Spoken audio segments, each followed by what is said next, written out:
Friends, 'big boss' హౌస్‌లో నిన్న ఊహించని కొన్ని సంఘటనలు చోటు చేసుకున్నాయి. అదేంటి అంటే, గౌతమ్, యష్మి, రోహిణి వీళ్ళందరూ కలిసి ఒక స్కిట్ చేస్తున్నారు. దానిలో గౌతమ్ ఏమో యష్మిని లవ్ చేస్తూ ఉంటాడనమాట. అయితే ఈ క్రమంలో కానీ మిగతా వాళ్ళ ఫ్యామిలీ మెంబర్స్ ఏంటంటే రోహిణికి ఇచ్చి కట్టబెట్టాలని అనుకుంటూ ఉంటారు. అయితే నిఖిల్ ఏమో మ్యారేజ్ బ్రోకర్ అనమాట. మ్యారేజ్ అరేంజ్ చేసే అతను.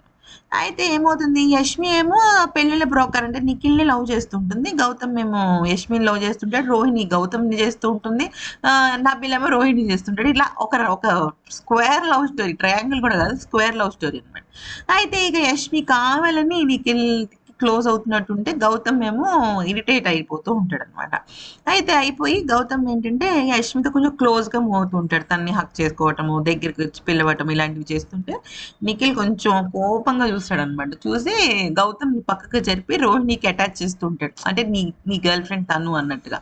అయితే ఆ తర్వాత ఏమవుతుందంటే నిఖిల్ యష్మితో ఎందుకో కొంచెం సీరియస్‌గా ఉంటాడు. అప్పటికి ఇంకా అప్పటికి వాళ్ళ మమ్మీ వచ్చేసి ఎళ్ళిపోతారు. ఇంకా యష్మి ఏమో "ఏంటి నిఖిల్ నువ్వు అలా సైలెంట్‌గా ఉన్నావు" అంటే "ఏం లేదు. నేను నిద్ర మత్తులో ఉన్నాను. ఏం లేదు" అంటాడు గానీ గౌతమ్ యష్మితో మాట్లాడుతుంటే మాత్రం చాలా కుళ్ళిపోతుంటాడనమాట లోపల నిఖిల్.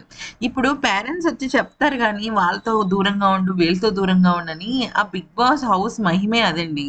లోపలికెళ్ళిన తర్వాత అక్కడక్కడ ఆ మనుషులే. గేమ్ ఆడాలన్నా వాళ్ళే, ప్రేమ చూపించుకోవాలన్నా వాళ్ళే, కొట్టుకోవాలన్నా వాళ్ళే. దూరంగా ఉండంటే అవ్వదది. అది అదంతే.